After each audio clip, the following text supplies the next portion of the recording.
Welcome to Donmar TV News Channel. Tumanggi nga munang magkomento ang Malacanang kaugnay sa inilabas ng Korte Suprema na ruling kaugnay sa pagiging unconstitutional o labag sa ating saligang batas ang dalawang bahagi ng Anti-Terror Act.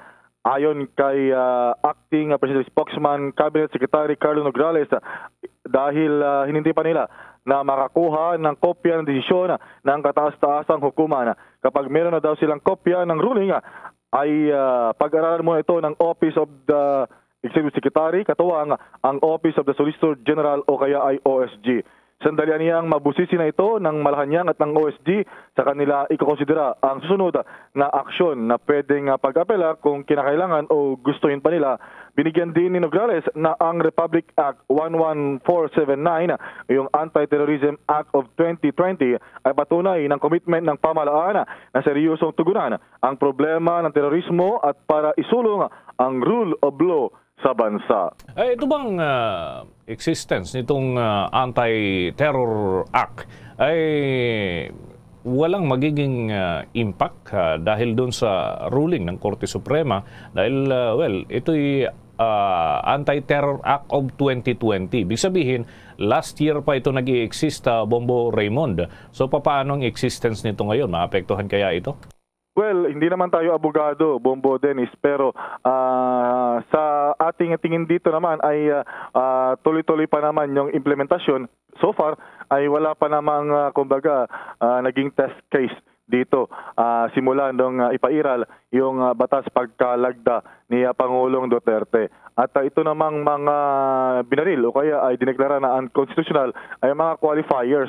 Ika nga, ito yung mga provision na nagtatakda yung definisyon at kwalifikasyon bago maikonsidera na ang isang tao ay terorista o kaya ay ang isang gawa or act ay isang terorismo, Bombo Dennis, lalo na itong phrase, may isang phrase lang, hindi nga buong provision, yung tinanggal o kaya binaril, binawalang saysay ng Supreme Court. Ito yung phrase kung saan nagsabi na yung kwalifikasyon na which are not intended to cause death or serious physical harm to a person, to endanger a person's life, or to create a serious risk to public safety na nakapaloob nga sa Section 4E. At dahil sa pagiging overbroad o kaya sobrang malawak ito, yung saklaw nito at maaari na violative o makakalabag sa freedom of expression, Bombo Dennis. Iyang-iya na po sila. Iyang-iya na po sila. Araw-araw pinapahiya mga kababayan ng unit team. Yung mga kandidato po nila na ang dumadalo po, hindi man tao, mga insekto po ang dumadalo. Kagabi nga, nag-attempt na tapatan ni Lumi, ni Nanay, yung caravan doon sa Quezon City. Nagsagawa din sila ng caravan. Mga bikers. Lahat ng bikers po, nakabike.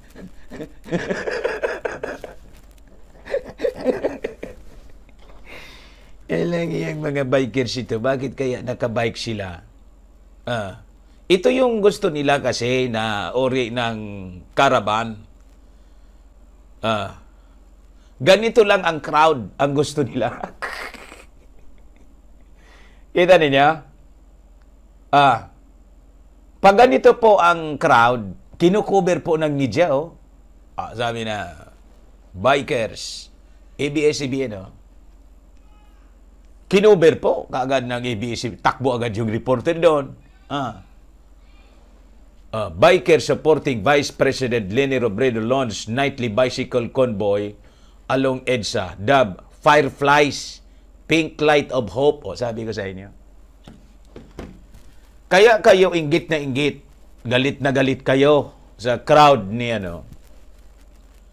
Kasi nga, ang dumadalo sa inyo, insekto. Di ba yung alitap-tap? Insekto yon. It is a kind of beetle, mga kababayan. Ang beetle po, insekto.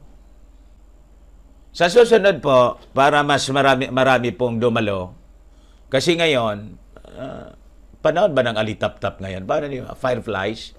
Parang di man panahon ng alitap-tap. Pinili pa ninyo yung alitap-tap. Yung alitap-tap po, doon yun sa mga karamihan sa kabundukan po yung nakikita. Dito sa syudad, wala man yan. Sa susunod po, gumawa kayo ng karaban ng mga bangaw.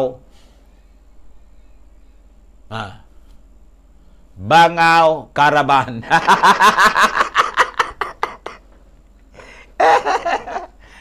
Pag ganito po, proud na proud sila. Oh. Suportado nila pag ganito yung karaban. Yan yung mga taong ito. So, sinisilip ninyo ngayon si Bongbong Marcos kasi hindi na mapigilan yung support ng mga tao sa buong Pilipinas. At yung mga intensyon ninyong mga buhong kayo, yung intensyon ninyong mandaya, paano natin anya dadayain yan? No? Tingnan mo. Maalata tayo masyado. Sino maniniwala sa ating mananalo tayo sa eleksyon? Na ang crowd natin ito, bilagin ko kung ilan ito.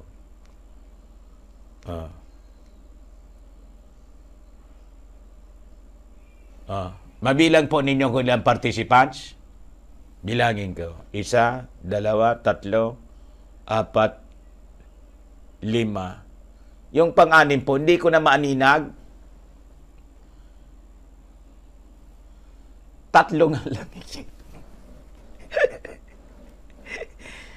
Because mga kababayan, paano hindi sila ma-high blood? Oh? Tingnan ninyo ang crowd niya. No?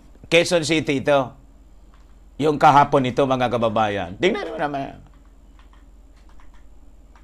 You see?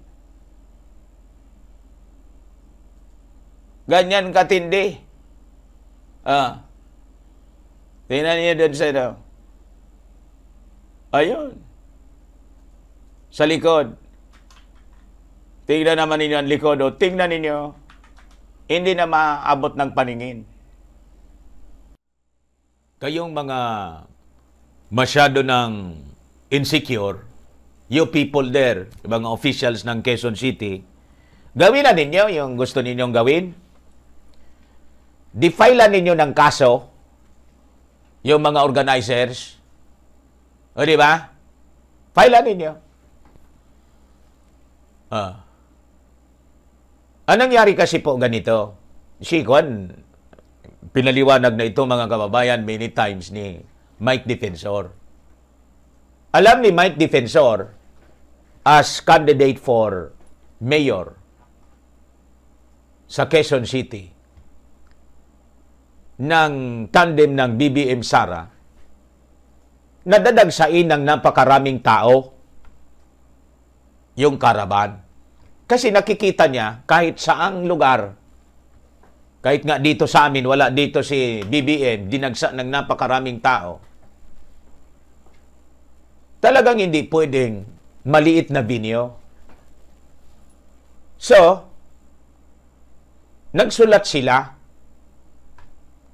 kung pwedeng gamitin yung Quezon City Memorial Circle. Kasi yun, malawak yun. Ayun, ginawa ng kung anong-anong dahilan. Hindi daw pwede. Kasi may nauna. O ngayon, tanong ko sa inyo dyan sa Quezon City, yung mga nanonood sa atin. Kapon yun, kuya? May ginawang activity doon? May activity ba doon sa Quezon City Memorial Circle?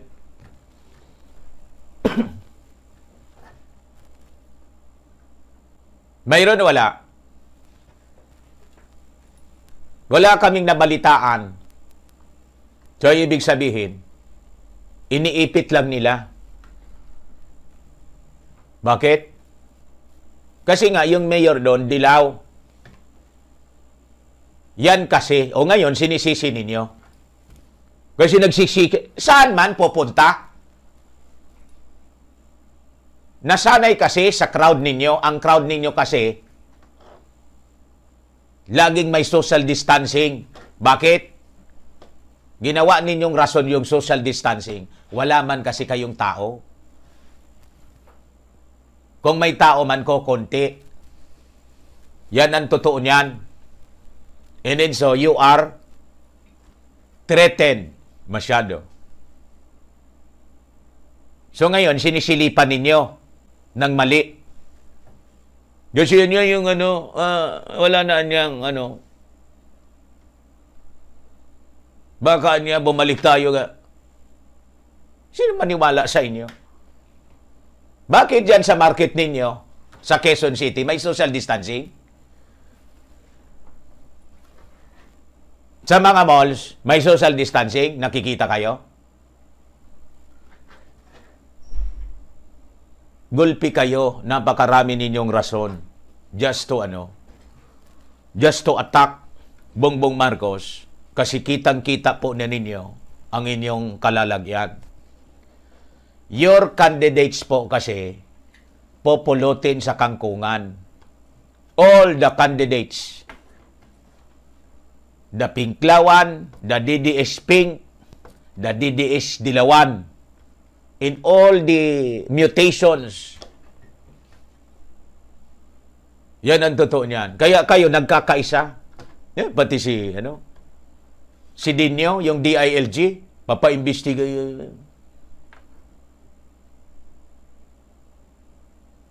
Sabi ko mga taong ito, naubusan ng rason. Ituloy lang ninyo kung ano yung plano ninyo.